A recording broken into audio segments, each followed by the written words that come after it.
What's going on, everybody? Asad Hashmili here with another lesson for AS Eco. Now, I've mentioned this earlier. If you haven't done O-level economics, that's perfectly A-okay.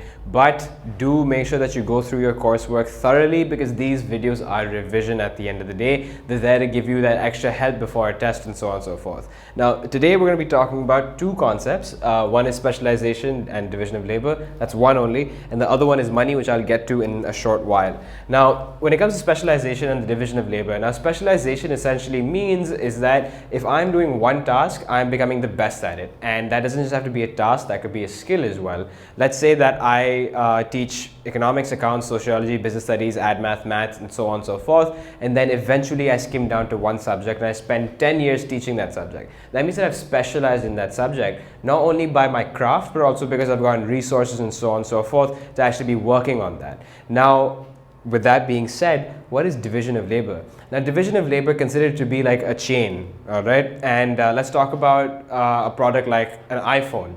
Now, when you have an iPhone, you have a screen attached to it, you have a camera, you have the motherboard, you have their A7 or A11 or A12 chip, whichever one they have now. And then you have, of course, well, now you don't have a home button anymore on an iPhone. But let's say that one person is responsible for each of those units, to put the screen on, to put the camera on, and to close the case.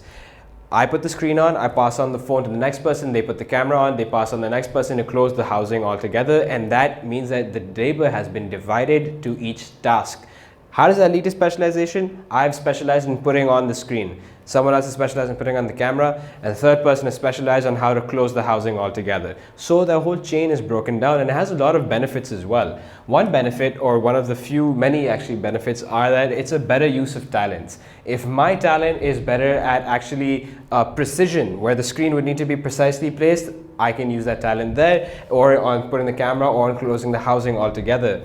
Efficiency would go up. That means that overall, the chain is working better, more is being produced at the same time, everything is being swift, and there's less resources being wasted in making something or the other. And at the same time, worker productivity goes up, because let's say that if one person was responsible for making one whole iPhone, then it would take a long time to be making the millions of iPhones that exist in the world right now. Yeah, it takes years to make that.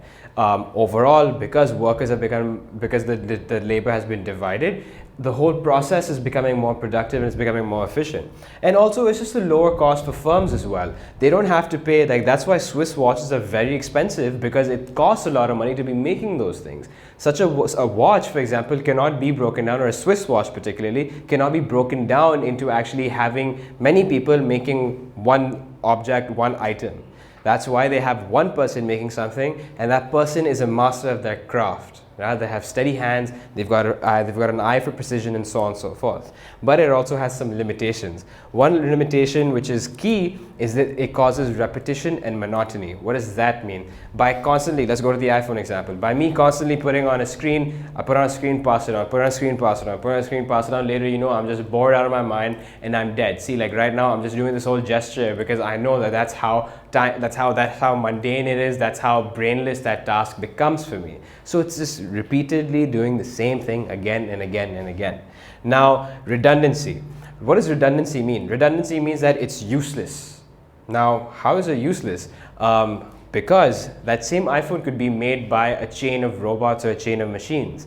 That's why, for example, making a Toyota is so cheap, because the labor that used to make the car before has now been replaced by robots altogether. They've got arms bringing in the cars, the chassis, the windows, everything together, and they just have laborer precisely bolting in the nuts. That's it. So overall, if you see Toyota's history, you go into the research, do a little research, you'll see that the use of labor in car production has gone down significantly. And that also saves companies costs, because that process become more autonomous overall.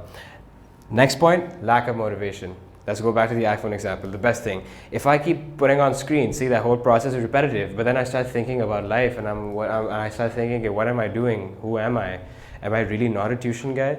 Do I really want to be putting on screens on an iPhone my entire life? And then I just lose motivation altogether. Yeah, I don't want to be doing this anymore, and I just feel that I could be doing something better with my time overall. Now, the next point is that there's a lack of variety as well. If firms constantly make the same thing, then because of the use of division of labor, they may not innovate. They may feel that it's just easier for them to overall be doing the same thing again and again and again. Well, if I talk about the next topic, you'll have to first take a screenshot and I'll get back to you in a second. All right, now the next thing we're going to be talking about in today's lesson is money. Now, back in the day, before you and I were all born, pre-medieval times and so on and so forth, there was something called barter. Now, barter was essentially that if I had, and this is when people were just living off what was around them, that meant that the cattle as well. So let's say that me and Faizan randomly met. I'm from one village, he's from another village, and Faizan actually has 2 goats and I have a bag of wheat, or I have a bag of spinach. And I actually want some protein. So what do? I tell Faizan, I've got 2 bags of spinach or wheat or whatever, and give me one of your goats. Fair enough. All right, I could use some micronutrients as well. So we make that exchange. That's called barter. But why does barter suck? Barter sucks essentially because if I said that I want half your goat, he would not be able to give me half his goat, right? Because then it's like, okay, which part do you want? Do you want the head? Do you want the head like from the belly to the front, or the belly to the back? And that's not going to work essentially, because you can't just split a goat in half and expect the goat to be walking freely. That's when the existence of money came about, and it started off from currencies which related from coins, metal ores, and so on and so forth. And then it came into something called paper. And that's when money started being used in the form of paper, because people started hoarding their golds at a place called a bank, and then they would give you a receipt and tell you this is how much it's worth, and then so on and so forth. That paper started becoming the exchange. And you know, the history goes on to the gold standard and so on and so forth. We're not going to get into that. But now, money has a couple of characteristics which make money so cool and which make money common. Right? I'll actually say common because every country in the world uses some form of currency, some form of paper currency called money, right? Now that could be the dollar, the rupee, the Indian rupee, the ringgit, the baht, and so on and so forth, or the yuan, and you know, the list goes on and on. Now, one characteristic of it is that it has to be acceptable. Money on its own has to be acceptable by everyone. That means that if an economy chooses a certain currency, everyone in that economy has to use it. If you go into Africa, any African country, well, not any African country, but a couple, you will find that they have 2 currencies running. One is the dollar and one is the shilling.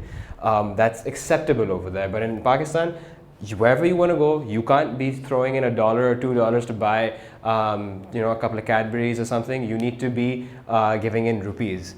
Now, it's also portable. You know, you could, well, my wallet is, I don't know where, but you could just keep it in your wallet. You could keep it in your pocket. It's easy to carry around. Unless, of course, you're roaming around with barrels of money, then that's just pretty redundant. Then you have the money needs to be durable. Now, durable as in the sense that now if you get, for example, if money was to be printed on tissue papers, it could tear very easily. So that's why if you get any note and you stretch it, it's durable. It's not going to break. There's no wear and tear and such. The next thing is that it has to be divisible. That means that if I give 100 rupees to someone else, I should be able to break that down into some other forms of units and get that back as well. Limited and scarce, of course. If there's a limitless amount of money, if I could just literally go to Seaview and shovel some sand and that turns into money, then of course it's not limited, nor is it scarce. And it also has to be uniform. It needs to look the same. It needs to have a certain standard as well. That's why there's something called forfeiting, which is forging the currency altogether. Money also has certain features, which is that it has to be a medium of exchange. Now, if I want 2 of Faizan's goat, I could literally just go in, give him some money and get half a goat, because that goat has already been taken care of very nicely and packaged. I don't want to say the bad words involved, but it's a medium of exchange. I can buy goods and services with it. It has to be a unit of account. That means that it can monetize items. It can monetize the board. The board is physical, but it can have a money value to it as well. It should be able to store wealth. That means that if I don't want to buy a 3,000 rupee board right now, I can save that money and buy it later, unless there's rapid rates of inflation, which we'll get to in a couple of weeks. The last point is that it has to be a standard of deferred payment. That means that I can be using that money at a later point in time as well. Hope this all made sense. I'll see you guys in the next lesson, where I also don't know what we'll be talking about, but hopefully it'll be fun. Take care. All the best for anything that you use this video for. Bear that in mind. Cheers.